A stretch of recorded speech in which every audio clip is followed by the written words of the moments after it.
Assalamualaikum warahmatullahi wabarakatuh. Bismillahirrahmanirrahim. Alhamdulillah wassalatu wassalamu ala Rasulillah sayyidina Muhammadin bin Abdillah wa ala alihi wa sahbihi wa mawala.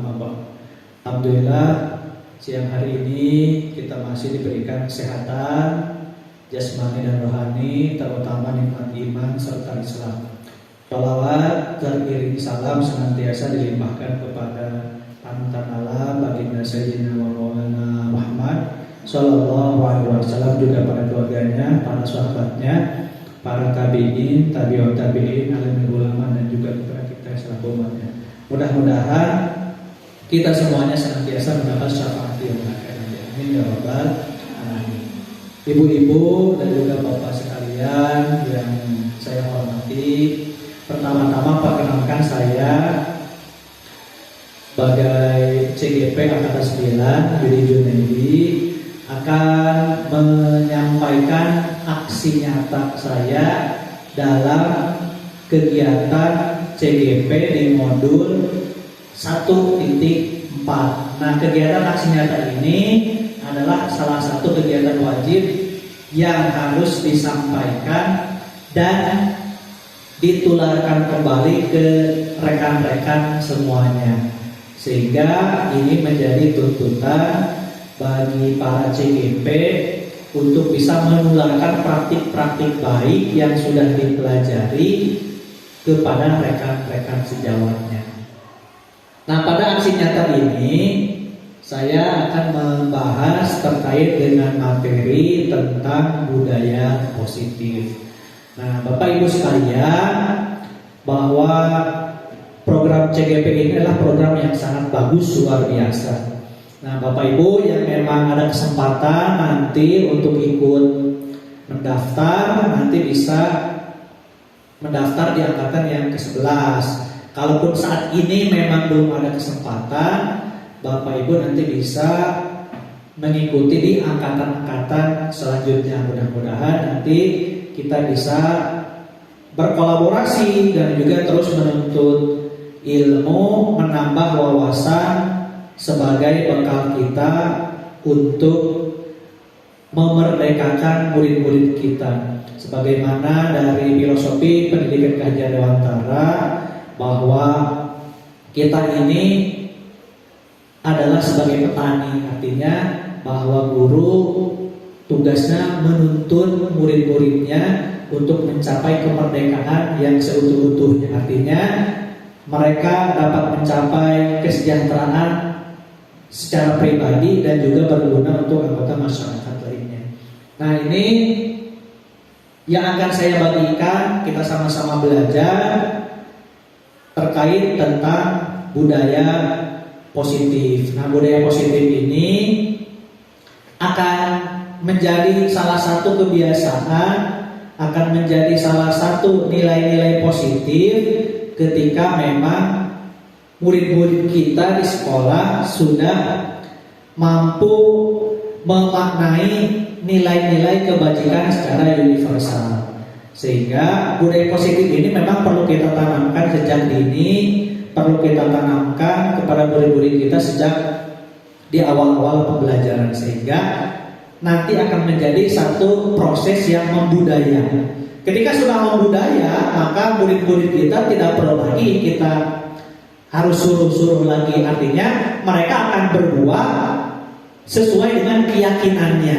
Jadi makna merdeka yang dimaksud Ki Hajar Dewantara itu, mereka berbuat itu sudah tidak lagi ada paksaan. Jadi bukan karena dipaksa, bukan karena takut dengan pengaturan, dan juga bukan karena mereka menginginkan penghargaan dari orang lain.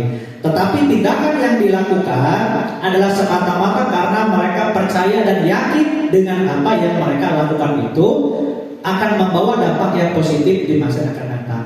Nah, itu. Nah, ini pengertian terkait dengan budaya positif. Nah, ini adalah perwujudan dari nilai-nilai atau keyakinan universal yang diterapkan di sekolah. Nah, budaya positif ini diawali dengan perubahan paradigma tentang teori kontrol. Nah, ada beberapa hal nanti yang akan kita bahas pada kesempatan kali ini. Ya, yang pertama kita akan bahas tentang tentang disiplin positif dan nilai-nilai kebajikan universal. Yang kedua nanti kita pun akan membahas tentang teori motivasi, hukuman, dan penghargaan serta restitusi. Lalu kita akan membahas tentang keyakinan kelas, kemudian kebutuhan dasar manusia, 5 posisi kontrol, dan segitiga restitusi. Nah, dalam membangun budaya positif, maka poin-poin penting ini akan kita pelajari sehingga akan menambah bekal terhadap proses kita dalam menumbuhkan budaya positif di sekolah kita. Nah, yang pertama tentang disiplin positif dan nilai-nilai kebajikan universal. Nah, ada beberapa miskonsepsi terkait dengan makna kontrol menurut Dr. William Glasser. Yang pertama, ilusi bahwa guru mengontrol murid. Sesungguhnya setiap perbuatan manusia itu punya tujuan tertentu dan setiap orang mempunyai kontrolnya masing-masing. Kita tidak bisa mengontrol orang lain, ya.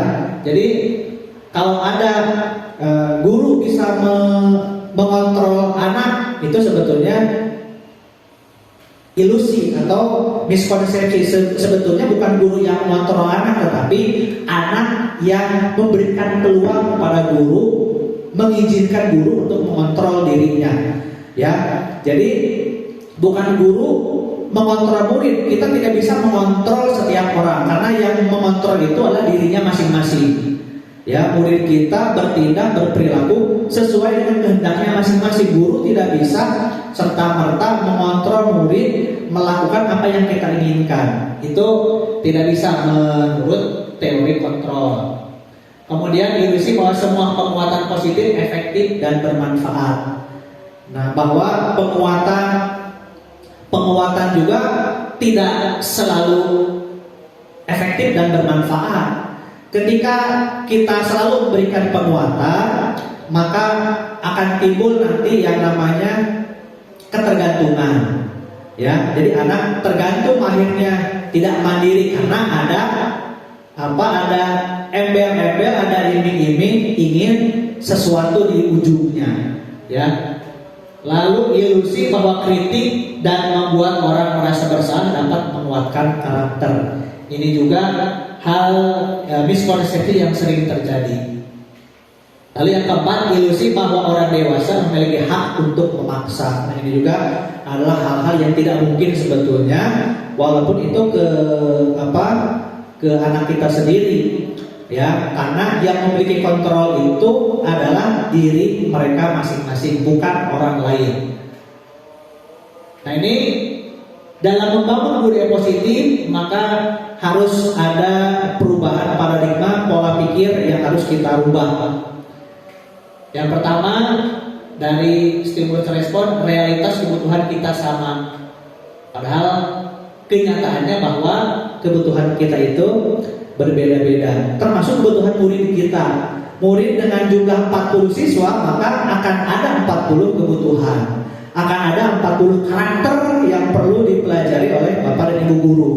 Ada 40 keinginan, ada 40 bakat minat yang harus Bapak Ibu akomodir, sehingga anak-anak mampu mengeluarkan potensi yang ada pada dirinya masing-masing. Nah, inilah makanya ketika jenjang SD atau SMP itu sebetulnya jenjang yang penuh tantangan. Kenapa? Karena muridnya banyak.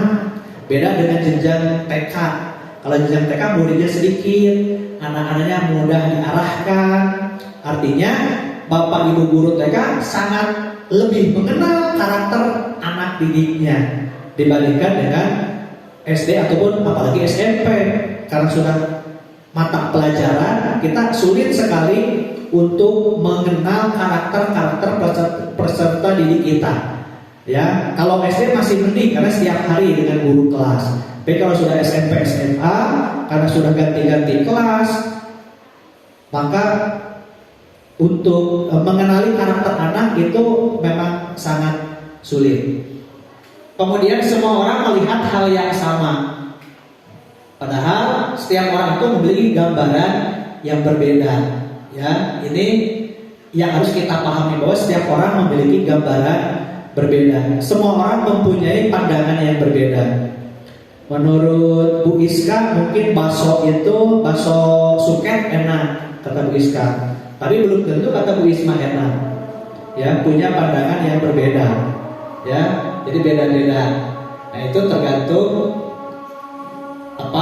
pola pikir kita masing-masing. Ya. Berikutnya kita mencoba mengubah orang agar berpandangan sama dengan kita. Harusnya apa? Kita berusaha memahami pandangan orang lain tentang dunia. Jadi kita tidak bisa mengubah orang lain agar berpandangan sama dengan kita. Tetapi yang harus kita lakukan adalah memahami pandangan orang lain tentang dunia. Ada gini, ketika ada orang yang berbeda pandangan dengan kita memandangnya kitanya yang harus memahami tentang pandangan mereka. Ya, kenapa dia bisa berbeda? Maka dari situlah akan timbul rasa saling menghargai. Sehingga perbedaan itu bukan menjadi satu halangan ataupun menjadi salah satu pemecah belah di antara kita. Justru perbedaan itu menjadi salah satu kekayaan hasanah terhadap pengetahuan yang akan kita pelajari. Perilaku buruk dilihat sebagai satu kesalahan. Semua perilaku memiliki tujuan. Jadi setiap perilaku itu punya tujuannya masing-masing. Ketika murid kita melakukan hal-hal yang menyimpang, pasti ada sesuatu kebutuhan yang ingin dia penuhi. Karena nanti kita akan belajar tentang 5 kebutuhan dasar manusia. Nah, ketika kebutuhan dasar manusia ada yang tidak terpenuhi, maka secara otomatis orang tersebut akan memenuhinya dengan melakukan berbagai cara. Bisa yang positif, bisa juga yang negatif. Ya, bahkan lebih cenderung yang lebih ekstrim lagi untuk memenuhi kebutuhannya ke arah yang lebih negatif. Berikutnya, orang lain bisa mengontrol saya, padahal hanya Anda yang bisa mengontrol diri Anda. Jadi orang lain tidak bisa mengontrol diri kita. Ya, yang bisa mengontrol kita adalah kita sendiri. Saya bisa mengontrol orang lain, padahal tidak bisa. Anda tidak bisa mengontrol orang lain karena tadi orang lain punya otoritas sendiri-sendiri. Pemaksaan ada pada saat rujukan gagal. Kolaborasi dan konsensus menciptakan pilihan-pilihan baru. Nah, jadi pemaksaan itu sebetulnya akan lebih mengarah kepada sesuatu hal yang gagal. Tapi beda dengan kolaborasi atau konsensus kesepakatan. Ketika terjadi kolaborasi dan konsensus, maka akan muncul ide-ide baru, gagasan-gagasan baru, pilihan-pilihan baru, sehingga akan lebih kaya lagi kita dengan pengetahuan-pengetahuan yang sudah kita miliki. Berikutnya, model berpikir menang kalah. Nah, kalau di teori kontrol itu model berpikir menang dan menang. Nah, ini adalah perubahan paradigma yang perlu kita sikapi dalam rangka menciptakan budaya positif di sekolah. Nah, dari budaya positif ini kita akan muncul yang pertama ada disiplin positif. Tujuan disiplin positif adalah menanamkan motivasi yang ketiga pada murid-murid kita, yaitu menjadi orang yang mereka inginkan dan menghargai diri sendiri dengan nilai-nilai yang mereka percaya. Nah, jadi tujuan disiplin positif ini adalah ini, menanamkan motivasi. Motivasi yang bagaimana? Motivasi yang muncul dari dalam diri mereka sendiri, atau disebutnya motivasi intrinsik.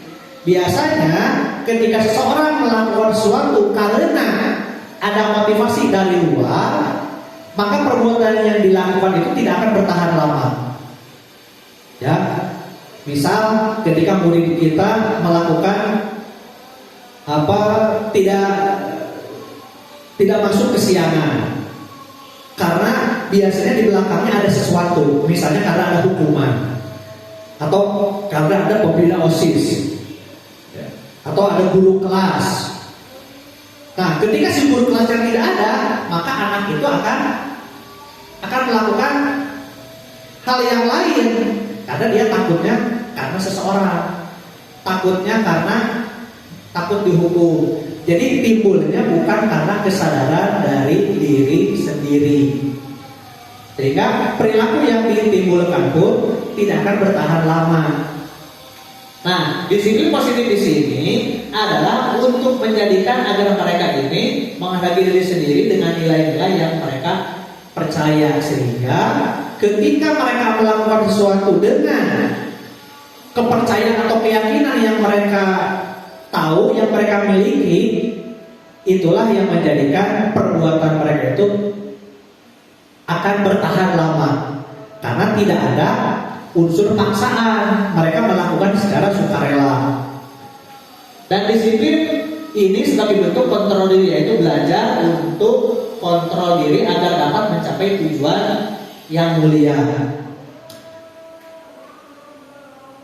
Nah, dalam mewujudkan disiplin positif, maka kita akan berbicara tentang nilai-nilai kebajikan universal. Nilai-nilai kebajikan universal ini adalah nilai-nilai yang sifat-sifat positif manusia yang memiliki tujuan mulia yang ingin dicapai oleh setiap individu terlepas dari latar belakang suku, negara, bangsa ataupun agama. Jadi nilai-nilai positif ini nilai-nilai yang dipercaya tanpa ada diskriminasi ataupun membeda-bedakan, baik itu gender ataupun membeda-bedakan dari faktor agama dan lain sebagainya. Sehingga nilai-nilai kebajikan ini nilai-nilai yang disepakati secara keseluruhan tanpa ada yang merasa diasingkan atau tanpa ada yang merasa disisihkan dibandingkan dengan yang lainnya. Contohnya nilai kebajikan universal yang sekarang ini sedang digembar-gemborkan oleh pemerintah kita, yaitu terkait dengan profil pelajar Pancasila. Dan bertakwa kepada Tuhan Yang Maha Esa dan berakal mulia, mandiri. Ini nilai-nilai universal ya, nilai-nilai yang diyakini membentuk keyakinan ataupun karakter suatu bangsa. Ada nilai kemandirian, bernalar kritis, kreatif, bergotong royong, berkebudayaan global. Nah, ini nilai-nilai yang perlu dikembangkan agar anak-anak kita, murid-murid kita yakin dengan apa yang mereka lakukan dalam kehidupan sehari-hari. Nilai-nilai lainnya pun banyak. Ini ada rasa hormat, integritas, mandiri. Nah, ini adalah salah satu nilai-nilai yang akan menjadi keyakinan yang dipercaya, sehingga murid-murid kita melakukan tindakan itu bukan karena faktor dorongan yang lainnya atau faktor dorongan eksternal, tetapi mereka melakukan itu semua karena mereka sudah punya nilai-nilai universal yang tertanam dalam diri mereka, sehingga ketika kita menyuruh pun mereka melaksanakannya dengan ikhlas tanpa ada paksaan, karena mereka sudah yakin bahwa yang mereka lakukan itu sesuai dengan nilai-nilai keyakinan yang sudah mereka yakini sebelumnya. Nah, ini terkait dengan nilai-nilai universal. Nah, selanjutnya adalah kita masuk di materi yang kedua. Sekarang teori motivasi, hukuman, dan penghargaan, kemudian restitusi. Nah, seperti di awal sudah saya sampaikan bahwa setiap orang itu bertindak, berperilaku pasti ada tujuannya, pasti ada motivasinya. Apa saja itu? Ini biasanya motivasi perilaku manusia itu pertama karena untuk menghindari ketidaknyamanan atau menghindari hukuman. Sebagai contoh, ya, murid-murid kita datang pagi-pagi sebelum jam 7 karena mereka sudah diberitahu sebelumnya kalau lewat jam 7 kamu akan dihukum. Ya, jadi mereka dengan terpaksa datang pagi-pagi karena takut dihukum oleh bapak ibu gurunya, ya, untuk menghindari hukuman. Atau misalnya kalau bapak ibu guru ya datang pagi-pagi ke sekolah karena harus absen, ada absensi si cantik, ya. Kalau terlambat ada konsekuensinya nanti, bisa jadi tunjangannya atau kesejahteraannya dipotong, gitu kan. Jadi ada konsekuensinya sehingga mau tidak mau datang pagi-pagi sebelum jam 7. Nah, itu salah satu motivasi dalam perilaku manusia. Ya, Bapak Ibu ngajar ya karena kalau tidak ngajar takut dipecat oleh kepala sekolah, gitu kan. Nah, ini salah satu motivasi, hanya motivasinya karena ada faktor hukuman di sana. Ya, karena untuk menghindari ketidaknyamanan, nggak enak sama si ibu kepala sekolah kalau tidak ngajar dan sebagainya. Jadi ada faktor ketidaknyamanan atau hukuman. Yang kedua, orang itu termotivasi untuk berperilaku karena ingin mendapatkan imbalan atau penghargaan dari orang lain. Ya, kayak misalnya anak si ini mah rajin karena oleh gurunya ternyata sering dikasih permen kalau bisa menjawab. Ya, kita kadang-kadang seperti itu kan. Siapa yang bisa menjawab? Ibu kasih hadiah. Nah, itu anak-anak semangat terus saya bu, gitu kan. Mereka termotivasi menjawab itu karena ada imbalan, ada penghargaan. Ya, masih lumayan lah. Ya, sehingga salah satu motivasi juga betul. Salah satu motivasi kepada anak-anak kita agar mereka mau berbicara di depan umum ataupun agar mereka aktif, ada imbalan atau penghargaan. Nah, yang motivasi yang ketiga ini motivasi yang paling tinggi. Mereka melakukan sesuatu itu karena mereka ingin menjadi orang yang mereka inginkan dan menghargai diri sendiri dengan nilai-nilai yang mereka percaya. Nah, ini motivasi yang paling tinggi. Motivasi ini adalah motivasi intrinsik. Kalau yang dua ini motivasi ekstrinsik. Motivasinya berasal dari luar, karena takut dihukum atau karena ingin dapat imbalan. Tapi kalau yang ketiga motivasinya karena mereka menyadari, ya, dan mereka menghargai diri sendiri dan menyadari tentang nilai-nilai yang mereka percaya, sehingga anak-anak itu bertindak tanpa ada komando lagi, tidak perlu dikomandoi lagi oleh kita. Mereka bertindak secara sukarela atas dasar inisiatif sendiri. Ya, nah inilah tugas kita, bagaimana mengantarkan anak-anak kita untuk mampu berperilaku dengan motivasi yang ketiga ini. Ya, berperilaku tanpa disuruh, tanpa ada dorongan dari luar, tapi karena kebutuhan mereka sendiri dan keyakinan mereka sendiri akan apa yang dilakukannya itu adalah merupakan nilai-nilai yang positif yang bisa bermanfaat bagi dirinya ataupun bagi orang lain. Nah, ini tugas kita. Nah, ini ada beberapa contoh nih. Iva kurang menguasai pelajaran matematika, sehingga pada saat pelajaran tersebut berlangsung, dia lebih banyak berdiam diri atau menggambar di buku pelajarannya. Pada saat guru matematikanya, Pak Seno, menanyakan pertanyaan, Iva menjadi gugup dan tidak sengaja menjatuhkan tasnya dari kursi. Secara tiba-tiba menjadi gagal pada saat berupaya menjawab. Seluruh kelas pun tertawa melihat perilaku Iva yang bicara tergagap dan terkejut tersebut. Pak Seno pada saat itu membiarkan teman-teman Iva menertawakan Iva yang tergagap dan malu luar biasa, dan malahan minta Iva untuk maju ke depan dan berdiri di depan kelas sambil menunjuk hidungnya. Karena tidak bisa menjawab pertanyaan Pak Seno, kelas makin gaduh dan anak-anak pun tertawa melihat Iva di depan kelas memegang ujung hidungnya. Nah, ini beberapa contoh kasus. Yang pertama, pertanyaannya, apakah Anda setuju dengan tindakan Pak Seno terhadap Iva? Setuju nggak, Bu? Tindakan Pak Seno terhadap IPA. Setuju nggak, Bu? Setuju? Tidak setuju. Alasannya kenapa, Bu? Alasannya? Membiarkan anak-anak yang lain mentertawakannya. Ya, ini. Jadi membuat malu si IPA di depan banyak temannya. Kan? Menurut Anda, tindakan Pak Seno terhadap Iva adalah sebuah hukuman atau konsekuensi? Tindakan yang dilakukan Pak Seno ini hukuman atau konsekuensi?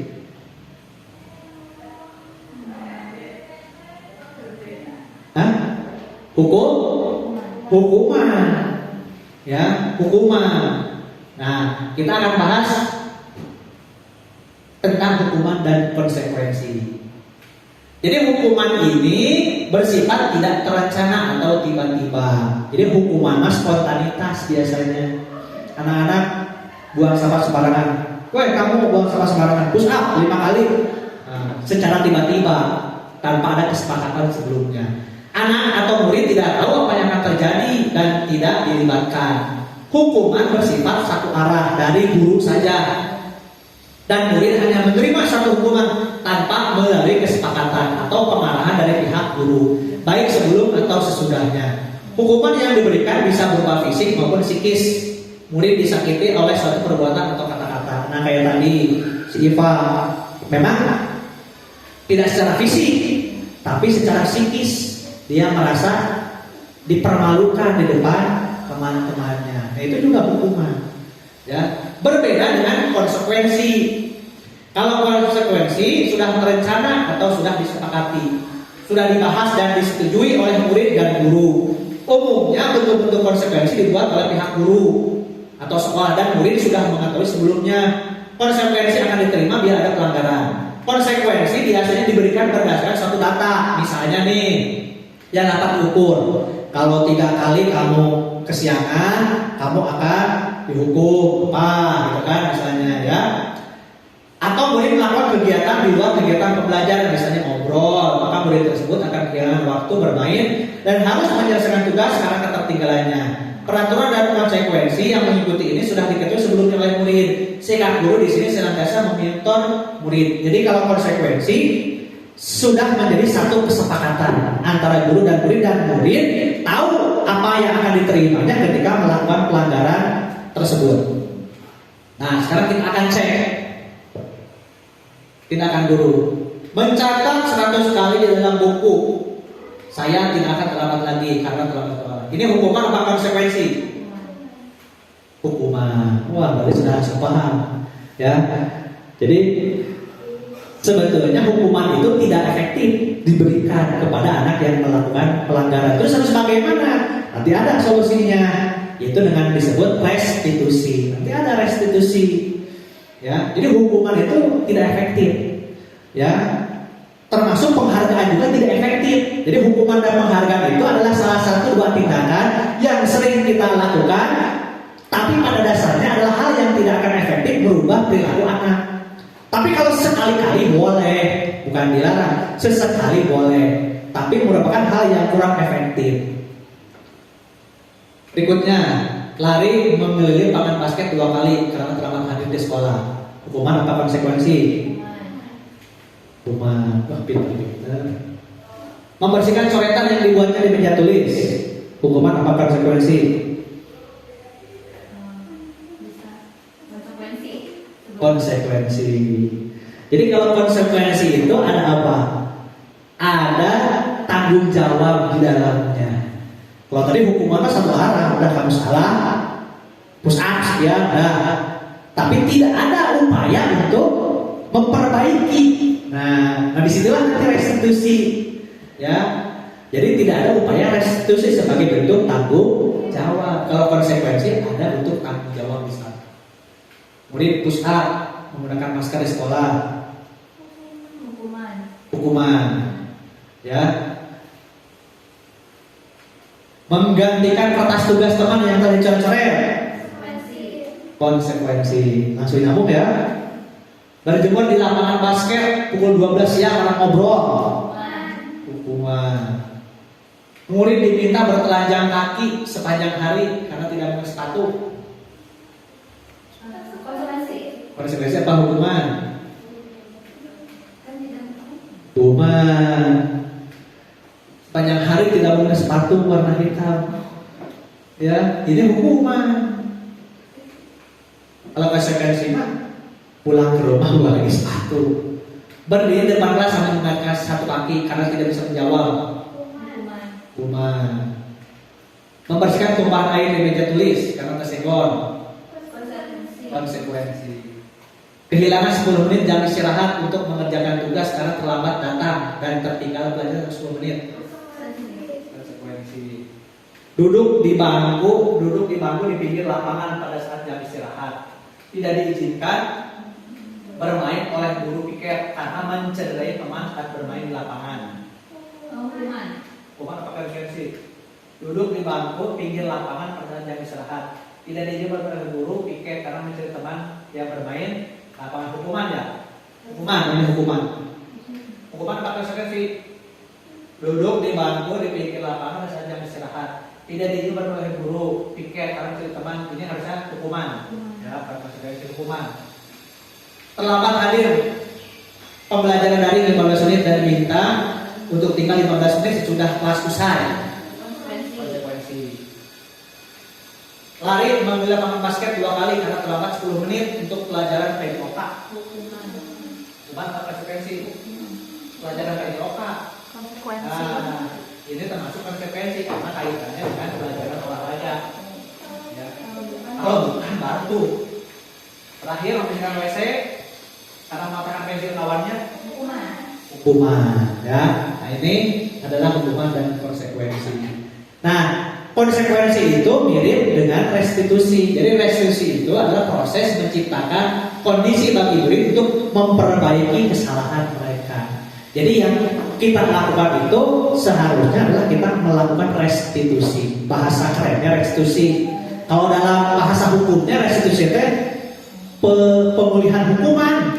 Kalau bahasa hukumnya, tapi kalau kita kaitkan dalam pendidikan, maka restitusi itu adalah bagaimana upaya kita agar si anak mencoba memperbaiki kesalahannya. Tadi dengan bentuk tanggung jawabnya secara kolaboratif. Jadi dibantu dengan guru. Nah, ketika ada murid kita yang salah, guru tidak serta-merta menghakimi anak tersebut, tetapi kita coba mengajak anak tersebut untuk mengintrospeksi diri, kemudian mencari solusi apa yang akan dilakukannya untuk memperbaiki kesalahannya itu, sekaligus menekankan nanti tentang keyakinan kelas, gitu kan? Keyakinan kelas yang sudah disepakati sebelumnya. Nah, makanya nanti kita akan bahas juga tentang keyakinan kelas. Jadi ada kesepakatan kelas, nah ada keyakinan kelas. Yang istilahnya sekarang itu adalah keyakinan kelas. Jadi bukan kesepakatan kelas, tapi keyakinan kelas.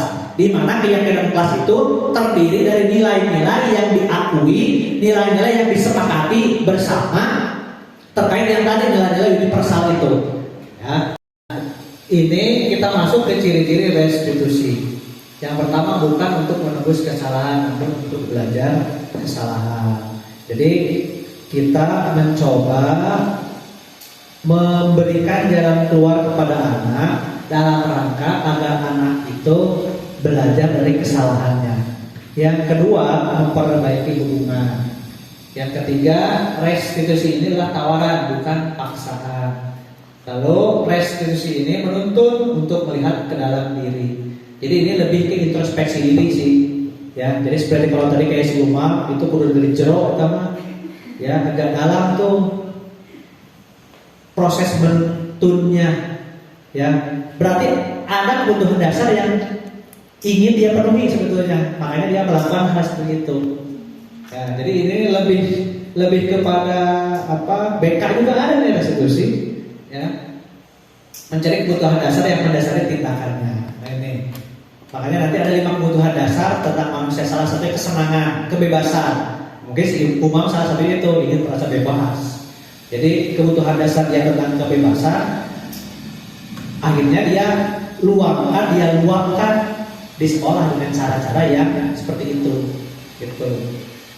Nah ini cara yang paling baik, fokus pada karakter bukan tindakan. Jadi lebih kepada pembentukan karakternya, mengembalikan lagi karakter anak untuk kembali mempercayai terhadap nilai-nilai universal yang menjadi keyakinannya. Kemudian menguatkan fokus pada solusi dan mengembalikan murid yang berbuat salah pada kelompoknya. Nah yang ketiga kita akan bahas tentang keyakinan kelas. Nah biasanya keyakinan kelas ini kita buatkan, kita terangkan di awal tahun ajaran. Jadi ketika pas masuk kita buat keyakinan kelas.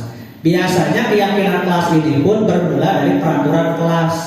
Tapi bukan peraturan kelas, keyakinan kelas. Beda antara peraturan dengan keyakinan kelas, tapi diawali dengan adanya peraturan kelas. Nanti dari peraturan kelas itu kita akan arahkan untuk menjadi satu keyakinan yang nanti disepakati secara bersama. Mengapa keyakinan kelas tidak peraturan kelas? Ini contoh nih. Mengapa kita memiliki peraturan tentang penggunaan helm pada saat kendaraan bermotor? Kenapa? Untuk apa nih kita menggunakan helm saat berkendaraan bermotor? Keselamatan. Keselamatan itulah nilai keyakinan yang diyakini. Jadi bukan karena takut karena polisi, takut ditilang, bukan. Kalau kita membuat peraturan atau mengikuti peraturan karena takut peraturan ditilang, tidak akan bertahan lama. Kayak ini menggunakan helm karena takut ada polisi. Kalau ada polisi akan pakai helm dia. Takutnya karena ada polisi doang. Ketika tidak ada polisi, oh udah aja santai. Nggak ada polisi di sini. Nah itu. Tapi jauh dari itu kita menggunakan helm itu karena kita tahu untuk keselamatan kita. Mengapa kita memiliki peraturan tentang penggunaan masker dan mencuci tangan? Untuk kesehatan. Itu nilai keyakinan yang kita percayai sehingga tidak usah disuruh pun mereka secara sadar. Tidak disuruh pun mereka secara sadar pakai helm kalau berkendara motor, gitu. Ya, nah proses kita adalah mengarahkan murid-murid kita adalah agar mereka sadar tentang nilai-nilai keyakinan yang mereka percayai dan menjadi salah satu kekuatan dalam melakukan tindakan sehingga mereka tidak dengan ada paksaan dalam melakukan tindakan itu. Jadi mereka melakukannya secara sukarela, secara ikhlas dan penuh kesadaran bahwa yang mereka lakukan itu adalah bukan untuk orang lain, tetapi keyakinan yang menjadi kekuatan bersama-sama. Nah ini prosedur pembentukan keyakinan kelas. Jadi kalau untuk pembentukan keyakinan kelas seperti kelas tinggi itu kita bisa melibatkan mereka diskusi di awal tahun ajaran, ya. Kemudian buat aja peraturan. Apa nih peraturan? Misalnya tidak boleh buang sampah sembarangan, tidak boleh buang sampah di kolong meja, misalnya gitu kan. Peraturan. Kita tuliskan dulu aja, tulis. Kemudian kita ubah kalimat yang negatifnya kita ubah menjadi kalimat yang positif. Contoh nih, jangan buang sampah di kolong meja. Kita ubah menjadi kalimat positif, buanglah sampah pada tempatnya. Setelah diubah jadi kalimat positif, kita kaitkan dengan keyakinan. Keyakinan yang tadi nilai-nilai universal. Kalau yang profil Pancasila kan yang 5, yang 6 dimensi ya 6. Kalau yang lain kan tadi banyak, itu kan banyak. Nah itu kita bisa kaitkan ke sana. Kayak tadi misalnya buang sampah pada tempatnya. Ini keyakinan apa yang menjadi nilai universal dari buang sampah pada tempatnya? Ada nilai apa nih? Kebersihan, bisa kan? Ya, kebersihan berarti meyakini kebersihan. Terus, apalagi selain kebersihan ada? Apa? Kesehatan juga ada bisa. Ya, jadi itu nilai keyakinan yang diyakini dari buang sampah pada tempatnya itu adalah kita yakin tentang kebersihan dan juga yakin akan kesehatan. Ya, lalu ubah pernyataan yang berubah peraturan itu menjadi satu keyakinan kayak tadi, kebersihan, kesehatan, itu kan keamanan, saling hormat menghormati, saling menghargai, itu bentuk keyakinan. Lalu tinjau ulang cara bersama-sama. Nah ini beberapa contoh nih, contoh keyakinan kelas. Kayak kelas 1 nih, setiap anggota kelas perlu belajar, perlu senang, perlu melakukan tugas, saling menghargai, merasa aman. Ini contoh keyakinan kelas kayak begini. Kelas 5, berpikir positif, menjadi diri terbaik, percaya menghormati orang lain serta barang miliknya, komitmen setiap tugas, senantiasa membantu. Nah ini sudah menjadi keyakinan kelas. Awalnya dari peraturan kelas, ya dari peraturan kelas, kemudian kita sarikan menjadi satu keyakinan kelas. Jadi keyakinan kelas tidak usah banyak-banyak. Ya, contoh nih kelas 7, hormat. Kami meyakini bahwa sangat penting menghormati semua orang dan barang milik orang lain. Bekerja, kami meyakini bahwa sangat penting untuk mengerjakan segala pekerjaan atau mengikuti kegiatan yang telah ditugaskan. Diterima dan memiliki, kami meyakini bahwa sangat penting untuk merasa diterima pada suatu kelompok dan sering peduli satu dengan yang lain. Nah, ini contoh keyakinan kelas. Ya. Nah, berikutnya materi yang ketiga. Kebutuhan dasar manusia, bukan hanya murid, tentunya kita pun memiliki kebutuhan dasar ini. Nah, sebelum dilanjutkan, silakan Bapak Ibu menyimak tayangan berikut tentang kebutuhan dasar manusia.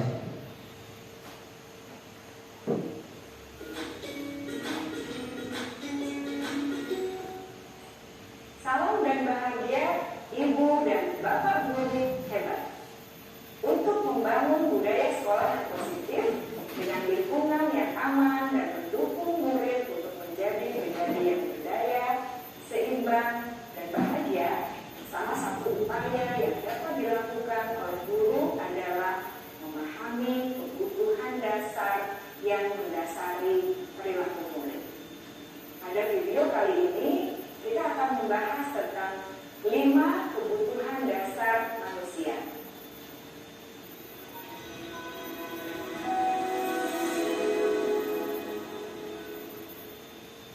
Ki Hajar Dewantara dalam salah satu kutipannya menyatakan, kita ambil contoh perbandingannya dengan hidup tumbuh-tumbuhan. Seorang petani dalam hakikatnya sama kewajibannya dengan seorang pendidik yang bernama padi misalnya. Hanya dapat menuntun tumbuhnya padi. Dia dapat memperbaiki kondisi tanah, memelihara tanaman padi, memberi pupuk dan air, membasmi ulat-ulat atau jamur-jamur yang mengganggu hidup tanaman padi, dan lain sebagainya.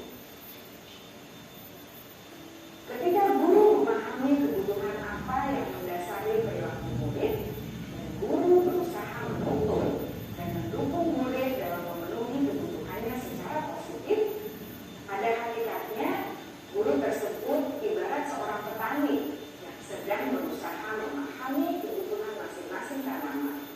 Dan ia berusaha memenuhi kebutuhan tanaman tersebut agar dapat tumbuh dengan subur dan maksimal. Dr. William Glasser, seorang psikiater dari Amerika Serikat, menyatakan bahwa seluruh tindakan manusia memiliki tujuan tertentu, yaitu memenuhi kebutuhan dasarnya. Ketika kelima kebutuhan dasar telah terpenuhi secara memadai, maka murid akan tumbuh dengan seimbang dan bahagia. Sebaliknya, ketika kebutuhan dasar tidak terpenuhi dengan baik, maka seseorang akan mengalami emosi negatif, seperti bosan, sedih, dan kecewa. Bahkan mereka dapat melakukan perbuatan yang bertentangan dengan nilai-nilai kebajikan atau melanggar peraturan. Dengan kata lain, perilaku buruk seseorang biasanya adalah respons dari kebutuhan yang tidak terpenuhi. Namun, mereka tidak tahu cara untuk menyampaikan. Ada 5 kebutuhan dasar manusia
sekolah. Mereka juga ingin diterima oleh orang lain dan kelompoknya. Bahkan murid yang terlihat paling cuek pun jauh di dasar hatinya pasti ingin merasa diterima. Sebagai guru, seharusnya kita dapat menerima murid kita apa adanya, sesuai dengan kodratnya. Karena setiap murid adalah unik. Mereka memiliki kekuatannya masing-masing, sehingga guru seharusnya bisa menciptakan kesempatan untuk murid berkolaborasi dan memiliki ikatan emosi satu sama lain. Murid-murid yang memiliki kebutuhan yang besar untuk merasa diterima, biasanya mereka belajar karena suka pada gurunya, dan mereka juga suka bekerja dalam kelompok. Kebutuhan yang ketiga adalah kebutuhan akan kebebasan atau kebutuhan membuat pilihan. Murid harus diberi kesempatan untuk membuat pilihan dan bertanggung jawab atas pilihan yang mereka telah ambil. Memberi mereka kebebasan bukan berarti membiarkan mereka melakukan apa saja yang mereka mau, melainkan lebih memberi mereka kesempatan untuk membuat pilihan, menyuarakan pendapat mereka dengan percaya diri, dan memberi mereka kesempatan untuk mencoba hal-hal yang baru. Pembelajaran dengan metode yang beragam dan menarik juga akan memenuhi kebutuhan murid tentang kebebasan ini. Pembelajaran berdiferensiasi, di mana guru menyediakan beberapa jenis tugas yang bisa dipilih oleh murid sesuai minat mereka, sangat baik untuk mengembangkan murid menjadi lebih mandiri dan memiliki motivasi internal. Karena kebutuhan akan kebebasan pada dasarnya adalah kebutuhan untuk mandiri, memiliki otonomi, memiliki pilihan, dan mampu mengendalikan arah hidupnya sendiri.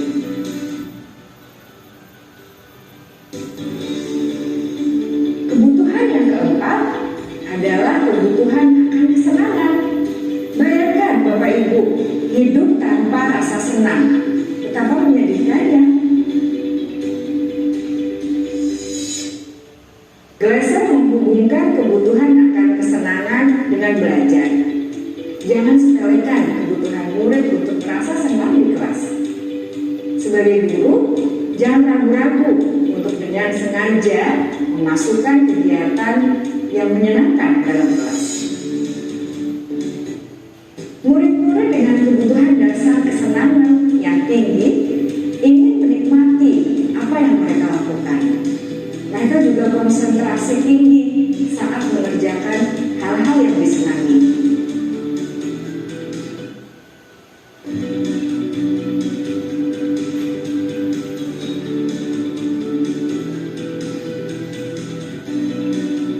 Kebutuhan yang kelima adalah kebutuhan akan penguasaan. Setiap murid memiliki kebutuhan untuk merasa kompeten, menjadi terampil, diakui capaian dan keterampilannya, didengarkan, bisa membuat dampak dan pengaruh, dan memiliki rasa harga diri. Mereka sebaiknya diberi kesempatan untuk membuat keputusan tentang hal-hal yang penting dalam hidupnya dan tidak merasa dikontrol oleh sistem sekolah. Pada murid yang telah menginjak usia remaja, seringkali mereka merasa tidak memegang kendali atas kehidupannya sendiri, karena guru kerap kali berpengaruh dalam mengambil keputusan. Murid-murid yang memiliki kebutuhan dasar akan penguasaan yang tinggi biasanya selalu ingin menjadi pemimpin. Mereka juga suka mengamati sebelum mencoba hal-hal yang baru. Mereka juga perfeksionis dan merasa kecewa bila melakukan kesalahan. Ibu dan Bapak guru sangatlah penting bagi kita untuk mengetahui kebutuhan dasar murid-murid agar kita memahami alasan dibalik sikap dan tingkah laku mereka. Bila murid berperilaku buruk atau melanggar peraturan sehingga tindakannya tidak sesuai dengan nilai-nilai kebajikan, maka guru harus mencari tahu alasan yang mendasari tindakan tersebut dan kebutuhan apa yang belum terpenuhi. Melalui percakapan dengan guru dalam pendekatan disiplin positif, murid dapat diajak untuk bersikap reflektif dalam mengenali kebutuhan-kebutuhan yang berusaha mereka penuhi dan mendasari tindakan mereka. Jika guru mengabaikan perilaku buruk murid-murid, maka perilaku tersebut akan berpengaruh pada suasana kelas yang kurang kondusif dan akan berpengaruh pada tujuan dari pendidikan itu sendiri. Ibu bapak guru hebat, mari kita menjadi guru yang lebih baik dengan memahami kebutuhan dasar murid-murid kita dan senantiasa membimbing mereka untuk menjadi pribadi yang berdaya, seimbang, dan bahagia. Salam. Itu terkait tentang kebutuhan dasar manusia. Nah, ini ada contoh kasus ya. Ini Ibu Amba, guru wali kelas 2A SD Pelita Hati sedang bingung menghadapi belas salah satu murid kelasnya Doni. Beberapa anak di kelas 2A telah datang kepadanya dan mengeluhkan Doni seringkali minta bekal makan siang mereka dengan paksa. Jika Anda menghadapi situasi seperti Ibu Amba, apa yang Anda lakukan? Kira-kira apa alasannya Doni melakukan hal itu? Nah, ini tugas kita nih. Kira-kira apa alasannya si Doni melakukan hal itu? Maka kita harus pahami tadi tentang kebutuhan dasar manusia yang tadi yang 5. Seperti ini. Contoh lain, Dinda seorang anak kelas 3 SD begitu tiba di rumah pulang dari sekolah menangis dan mengadu pada ibunya bahwa ia benci pada Ibu Rani. Menurut Anda kebutuhan apa yang berusaha dipenuhi Dinda jika jawaban seperti ini?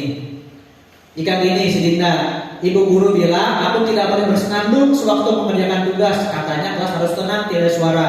Kebutuhan apa yang ingin dipenuhi oleh si Dinda nih? Kesenangan. Iya, anaknya senang nyanyi, biarkan aja. Ya, berikan kesempatan anaknya biar nyanyi.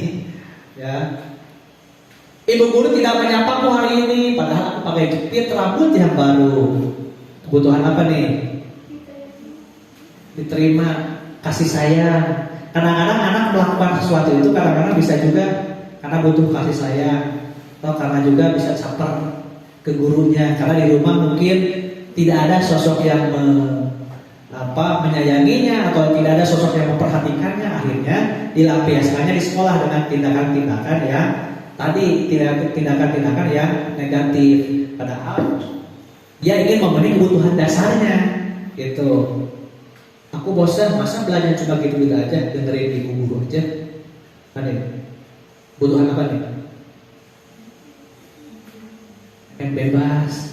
Ya, ibu gurunya itu ceramah wae gitu kan, pakai metode pembelajaran yang menarik yang bervariasi. Ya, aku sebel gambarku tidak rapi, malah ibu guru dudukin ke teman-temanku di depan kelas. Apa nih? Penguasaan. Ya, jadi ini 5 kebutuhan dasar ini yang perlu kita pahami sehingga kita nanti mampu memberikan solusi. Dan juga kadang-kadang anak pun nggak tahu saya sebetulnya melakukan ini kenapa sih? Ya, secara tidak disadari ada kebutuhan dasar yang tidak terpenuhi sehingga dia akan melakukan hal apapun untuk melakukan agar kebutuhan dasarnya dipenuhi. Ya, yang lebih parahnya lagi tadi tindakan yang dilakukan untuk memenuhi kebutuhan dasarnya itu terhadap hal yang menyimpang. Nah, ini ya perlu diwaspadai. Oke. Silahkan nonton lagi tentang 5 posisi kontrol.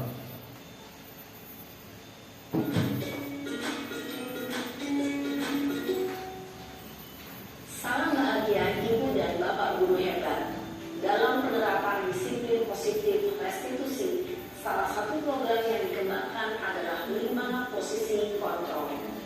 5 posisi kontrol dalam restitusi adalah proses perjalanan seorang pendidik agar dapat Pada video kali ini, kita akan membahas tentang 5 posisi kontrol yang dikembangkan oleh Diane Dawson dan contoh penerapannya.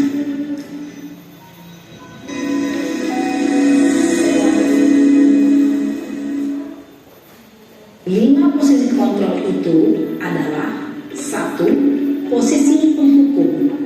2. Posisi pembuat merasa bersalah. 3. Posisi teman. 4. Posisi pemantau atau monitor. Dan 5. Posisi manajer. Untuk lebih memahami kelima posisi tersebut, mari kita saksikan kasus Naren yang terlambat hadir 20 menit di sekolah dan melihat bagaimana kelima posisi kontrol dalam menghadapi masalah tersebut.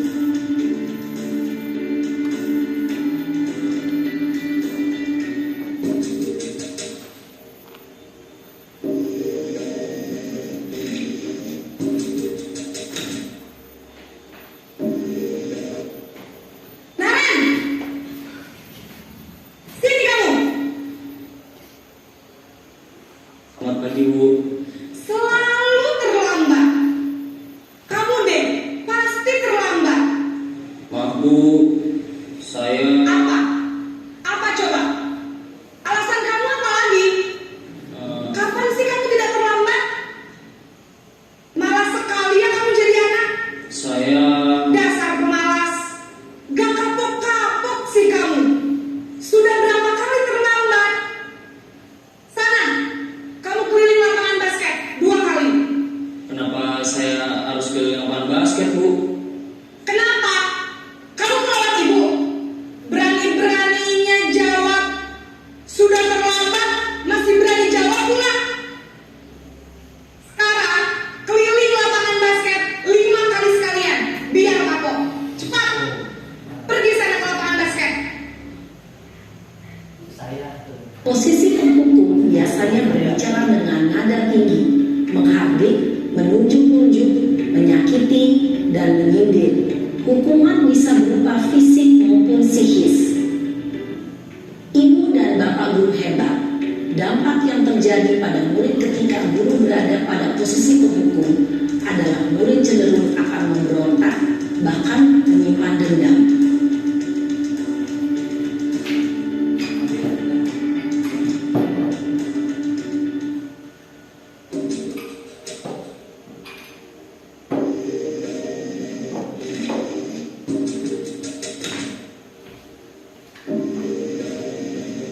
Naren,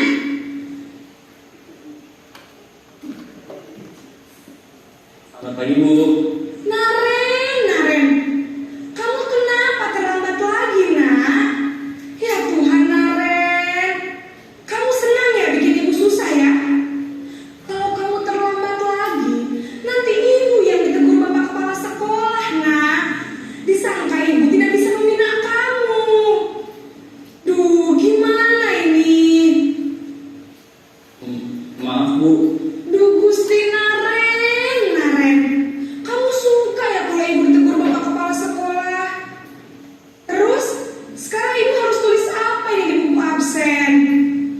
Ini kamu sudah sering terlambat loh. Ibu harus apa coba? Maaf, Bu. Maaf sekali. Ya sudah, lain kali jangan bikin ibu susah lagi ya nak ya. Ibu tidak akan kuat lagi kalau kamu begini terus. Bisa jantungan kalau ibu ditegur bapak kepala sekolah. Sana cepat ke kelas. Maaf ya, Bu. Maaf sekali. Posisi pembuat rasa bersalah berbicara dengan nada tenang, cenderung lembut, namun kata-kata yang diutarakan membuat murid merasa menjadi orang yang gagal, memandang buruk dirinya sendiri, merasa tidak berharga, dan tidak sanggup membahagiakan orang lain. Ketika guru mengambil posisi pembuat rasa bersalah, murid akan menganggap dirinya yang bersalah dan ia akan menyimpan emosi negatif tersebut di dalam dirinya.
menjaga suasana tetap santai.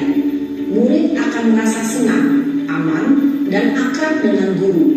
Identitas yang tercipta adalah identitas sukses atau berhasil. Namun, perlu diingat, karena ini masih dorongan eksternal, maka ada faktor ketergantungan dari murid kepada orang tertentu. Di sini, guru aksennya, sehingga di lain waktu, murid bisa berperilaku baik, namun hanya kepada orang-orang tertentu saja.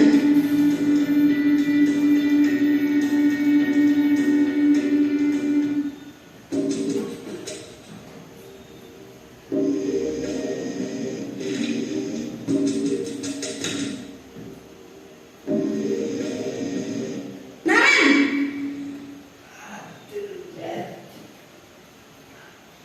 Selamat pagi Bu. Naren, apa peraturan sekolah kita tentang jam berapa kita harus masuk sekolah, nak? Kita harus di sekolah jam 7 Bu. Iya betul, sekarang sudah jam 7.20. Naren sudah tahu konsekuensinya jika terlambat hadir. Paham Bu, saya harus tinggal kelas pas jam istirahat selama 20 menit. Iya benar, konsekuensinya demikian. Jadi nanti jam 9.30 pas istirahat, kamu harus tinggal di kelas, kerjakan tugas tambahan untuk ketertinggalan kamu, ya? Baik Bu. Posisi pemantau mengandalkan penghitungan atau data untuk mengontrol murid. Guru mengarahkan murid berdasarkan peraturan dan konsekuensi. Seorang pemantau menunjukkan bahasa tubuh dan ekspresi wajah yang datar dan cenderung formal.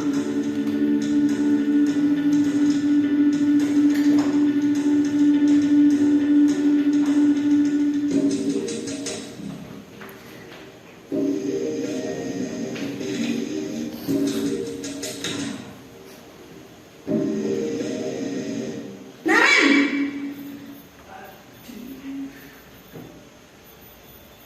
Selamat pagi Bu. Selamat pagi Naren. Maaf Bu, saya terlambat.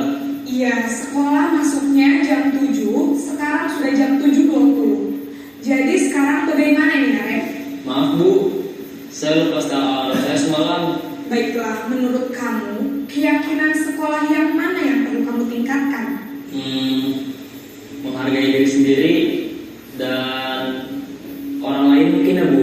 Setuju. Jadi, apakah Naren meyakini prinsip saling menghormati tersebut? Iya Bu, saya meyakininya. Apakah Naren bersedia memperbaiki masalah keterlambatan ini? Bersedia Bu.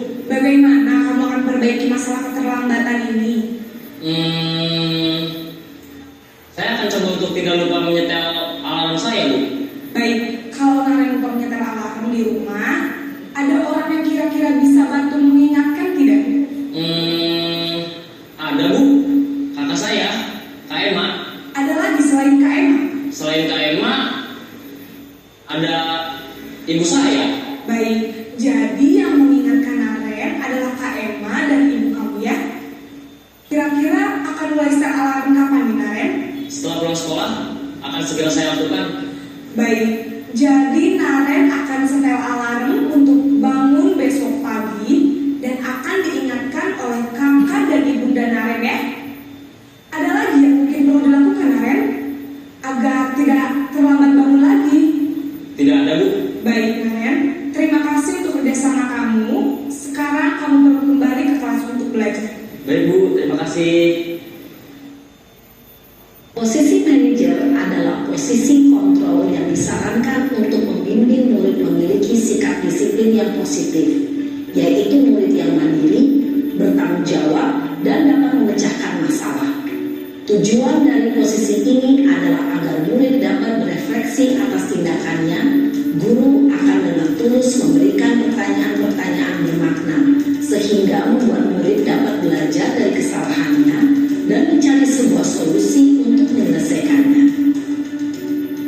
Ibu dan bapak guru hebat, setelah mengamati adegan kelima posisi kontrol tadi, kira-kira posisi mana yang paling ideal? Posisi mana yang dapat menunjang motivasi intrinsik murid? Ya, tentu posisi manajer. Posisi ini memang posisi ideal yang ingin dituju setiap pendidik. Pada posisi inilah guru dapat menerapkan disiplin positif yang berpihak pada murid, yang memerdekakan murid. Perjalanan seorang pendidik tentunya tidak mudah untuk sampai pada posisi seorang manajer. Namun, tujuan kita pasti, yaitu menciptakan murid-murid yang mandiri, merdeka, dan bertanggung jawab. Semoga penggambaran 5 posisi kontrol yang telah diperlihatkan ini dapat menjadi ajang refleksi bagi kita semua, agar dapat terus mengasah dan menerapkan disiplin positif yang memerdekakan murid. Mari terus berlatih dan bersemangat. Selamat menerapkan.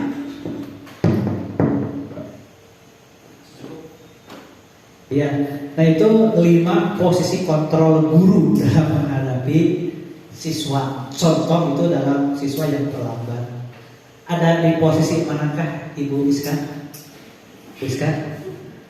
Ada di posisi mana Bu Iska? Ada di mana? Mungkin yang teman atau bisa juga kadang yang manajer, tapi nggak selalu. Biasanya Teman atau manajer. Hebat, udah ada di posisi manajer. Ya, tepuk tangan dong buat Bu Iska. Kalau Bu Iska ada di posisi mana? Saya yang kebanyakan sebagai temannya Pak. Oh, gitu. Luar biasa ya. Kalau saya sebagai penghukum, kalau saya orangnya tidak sabaran. Jadi memang dalam posisi kontrol ini kita dituntut menjadi orang yang sabar. Kalau ibu-ibu sabar, kalau saya tidak sabaran. Dan saya selalu di posisi penghukum. Ya. Kalau di jenjang yang lebih tinggi, tapi kalau di SD biasanya lebih ke pembuat rasa bersalah atau ke teman, belum ke arah ke pemantau apalagi manajer. Ya, karena memang ketika melihat anak yang melakukan pelanggaran itu pasti emosi duluan, yang ada emosi dulu. Nah dari sini kita belajar bagaimana untuk mengelola emosi dan menerapkan diri kita agar tidak di posisi ini penghukum atau pembuat rasa bersalah. Syukur-syukur sudah ada di sini manajer, karena ketika di posisi manajer maka kita sudah menerapkan, kita sudah berada pada posisi teman dan pada posisi pemantau, sehingga anak itu akan tidak canggung lagi bercerita dengan kita, tidak malu-malu lagi bercerita dengan kita, bahkan dia akan mampu untuk membuat solusi ataupun mencari solusi dari permasalahan yang dihadapinya. Nah itulah bagian dari restitusi itu, dan kita ada di bagian ini. Dan idealnya kita ada di posisi sebagai seorang manajer. Nah ini contohnya nih, kalau penghukum ada suara tinggi, hasilnya kemungkinan murid akan marah, bahkan bisa jadi dendam ya ke gurunya. Baheula urang euy pernah dikeprek, bisa jadi dendam. Ya ini kalau kita berada di posisi penghukum, membuat rasa bersalah, mungkin anak akan jadi down atau biasanya minder, akhirnya tidak mau sekolah akhirnya, ya karena merasa bersalah atau tertekan. Tiba-tiba sebenarnya amarah bisa menyakiti diri sendiri atau bahkan orang lain. Ini ketika berada di posisi pembuat rasa bersalah. Pada posisi teman, nah ini termasuk dampak yang positif. Hanya saja sisi negatifnya, murid tersebut menjadi tergantung pada guru tersebut. Bila ada masalah, dia merasa bisa mengharapkan guru tersebut untuk membantunya. Akibat lain dari posisi teman, dia hanya bisa berbuat sesuatu bila yang menyuruh adalah guru tersebut. Ya, memang kita ada di posisi sebagai manajer, di mana dalam posisi kontrol sebagai manajer, maka kita ini sudah berperan sebagai teman dan juga pemantau. Ya, bila guru melakukan posisi pemantau, guru akan melihat apa konsekuensinya. Namun pada posisi manajer, guru akan mengembalikan tanggung jawab kepada murid, sehingga di sana kita hanya menuntun murid kita untuk menemukan solusi terhadap permasalahan yang dihadapinya. Nah itu. Nah yang terakhir ini terkait tentang segi ketiga restitusi. Nah, ini adalah salah satu proses kita dalam mengembalikan posisi murid kita ketika dalam permasalahan. Ada 3 tindakan yang dapat kita lakukan. Nah, di sini yang pertama menstabilkan identitas. Bagian dasar ini bertujuan mengubah identitas anak dari orang yang gagal karena melakukan kesalahan menjadi orang yang sukses. Kalau kita ingin menjadi reflektif, maka kita harus meyakinkan si anak dengan cara menggunakan kalimat seperti ini. Jadi ketika tadi anak yang bersalah kita panggil secara pribadi, jadi tidak di hadapan banyak teman, kita bisa menggunakan kata-kata seperti ini. Ya, sebetulnya Bapak manggil kamu ini, Bapak sudah tahu apa yang menjadi kesalahan kamu, tapi Bapak bukan mencari-cari kesalahan kamu sebetulnya.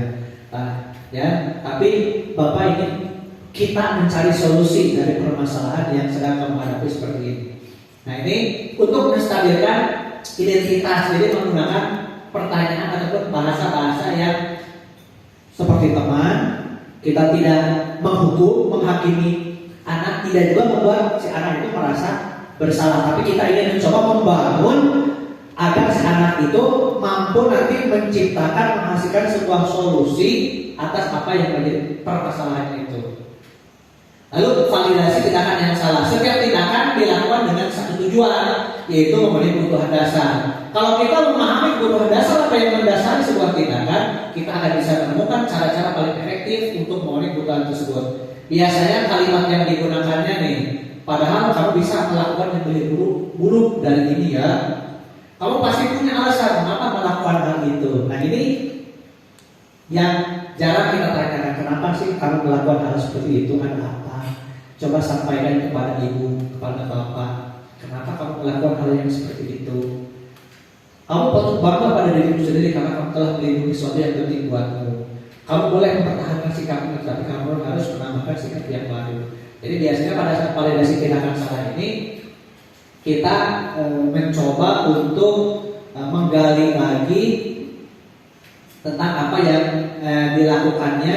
Kemudian kita menanya, ya kenapa sih kamu melakukan hal yang seperti itu? Lalu menanyakan keyakinan. Nah, teori kontrol menyatakan bahwa kita pada dasarnya termotivasi secara internal. Ketika identitas sukses telah tercapai langkah 1 dan tingkah laku yang salah telah divalidasi langkah 2, maka anak akan siap untuk dihubungkan dengan nilai-nilai yang dia percaya dan berpindah menjadi orang yang diinginkan. Pertanyaan di bawah ini menghubungkan keyakinan anak dan keyakinan kelas atau keluarga. Apa yang kita percaya sebagai kelas atau keluarga? Apa nilai umum yang telah disepakati? Kayak tadi kan, apa keyakinan kelas yang telah disepakati? Gitu kan? Ketika sekarang itu terlambat. Apa bayangan kita tentang kelas yang ideal? Kamu mau jadi orang seperti apa? Nah, inilah beberapa langkah yang dapat kita tempuh untuk membentuk budaya yang positif. Ketika perilaku-perilaku yang sudah terbentuk dari mulai disiplin positif, kita keyakinan kelas, kemudian juga peran kontrol kita sebagai guru, maka akan tercipta budaya positif. Ketika sudah membudaya, maka perilaku ataupun perbuatan-perbuatan murid itu didasari atas motivasi intrinsik pada diri murid itu sendiri, tanpa ada dorongan dari eksternal, sehingga yang dilakukan itu memang sudah sesuai dengan hati nuraninya, sesuai dengan nilai-nilai kebijakan, nilai-nilai kebajikan yang dipercaya yang dia percayai. Nah, ini tugas kita memang berat, tugas guru ini sangat luar biasa, tapi kita tentu senantiasa berdoa bahwa kita ingin murid-murid kita menjadi anak yang berhasil, jadi anak-anak yang mampu menanamkan karakter-karakter yang bisa membangun dan membekali dirinya sebagai diri pribadi maupun sebagai anggota masyarakat nanti di kemudian hari. Nah, semoga apa yang saya sampaikan ini bisa bermanfaat khusus untuk diri saya pribadi, umumnya untuk rekan-rekan semuanya. Jadi apabila ada kata-kata yang kurang berkenan, hal-hal yang salah, itu semata-mata dari saya. Yang benarnya itu datangnya dari Allah Subhanahu wa taala. Dan kita yakini bahwa tidak ada murid yang bodoh, yang ada adalah anak-anak yang belum menemukan guru yang cocok, yang tepat, dan juga metode yang tepat untuk dia. Kadang-kadang anak ketika di SD belum berkembang, tapi berkembangnya di SMP. Di SMP belum berkembang, dia berkembang di SMA karena menemukan guru yang pas ketika di SMA dengan metode yang pas juga. Atau bisa saja kebalikannya, ketika di SD dia berkembang dengan baik, tapi ketika di SMP malah kurang. Ya mungkin dia belum menemukan guru yang tepat ketika di SMP. Gitu. Yang perlu kita yakini bahwa setiap murid kita adalah murid yang unik dan punya potensi masing-masing, yang tugas kita adalah sebagai menuntut murid-murid kita untuk bisa mencapai kebahagiaannya masing-masing. Itu yang bisa saya sampaikan. Terima kasih Bapak Ibu sekalian atas perhatiannya. Mohon maaf atas kekurangannya. Terima kasih. Billahi taufiq wal hidayah. Assalamualaikum warahmatullahi wabarakatuh. Atau